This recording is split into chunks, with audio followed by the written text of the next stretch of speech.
নমস্কার সকলকে। আজ আমি আজাদি বাজার হয়ে নতুন হাট গইরা যাচ্ছিলাম। ঠিক আছে, পথে মধ্যে রেস্ট নেওয়ার জন্য একটু বিহারে বুদ্ধ বিহারে বসলাম। এর মধ্যে আমি দুই তিনজন ছোট ছেলেকে পেয়ে গেলাম। তুমি তো একেবারে স্ট্রং হয়ে দাঁড়িয়ে আছো দেখলাম।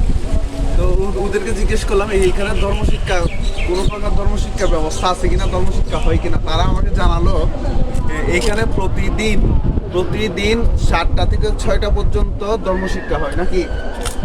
7টা থেকে 6টা পর্যন্ত ধর্মশিক্ষা হয়, আবার বাৎসরিকভাবে পরীক্ষা হয়, তাই না? এইখানে ধর্মশিক্ষা নেওয়ার জন্য কয়জন ছাত্রছাত্রী হয়? 30 থেকে 50 জন ছাত্রছাত্রী হয়। এই এলাকার বৌদ্ধ ধর্মাবলম্বী যারা আছে সবার সন্তানরা এখানে প্রতিদিন 4টা থেকে 6টা পর্যন্ত লেখাপড়া করতে আসে নাকি?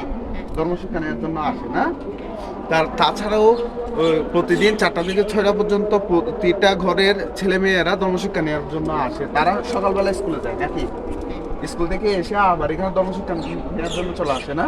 হ্যাঁ, স্কুলের পরে তো এখানে আসে নাকি?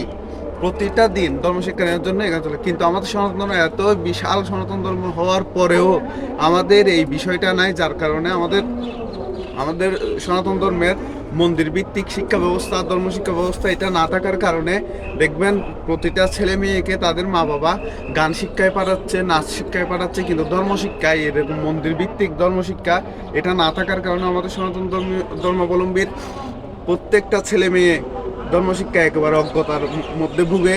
এবং তারা ধর্মশিক্ষা তাদের মধ্যে না থাকার কারণে তারা ধর্ম সম্বন্ধিত তাদেরকে কোনো জিজ্ঞেস করলে তাদের মস্তিষ্ক মানে ব্রেন ওয়াশ যাকে বলে করতে চাইলে ইজিলি খুবই সহজে তাদেরকে ব্রেন ওয়াশ করে ফেলতে পারে সুবিধাভোগী কিছু মানুষ।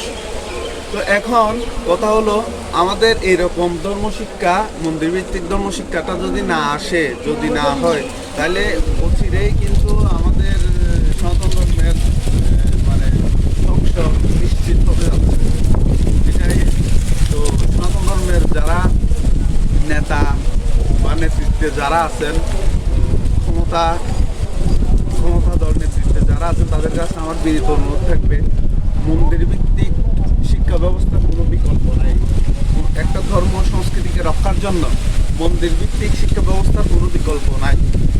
প্রাথমিক এবং প্রাতিষ্ঠানিক জেনারেল লাইনের শিক্ষা ব্যবস্থা প্রয়োজন, কিন্তু তার পাশাপাশি মন্দির ভিত্তিক নিজস্ব ধর্ম সংস্কৃতির শিক্ষা ব্যবস্থা অবশ্যই জরুরি।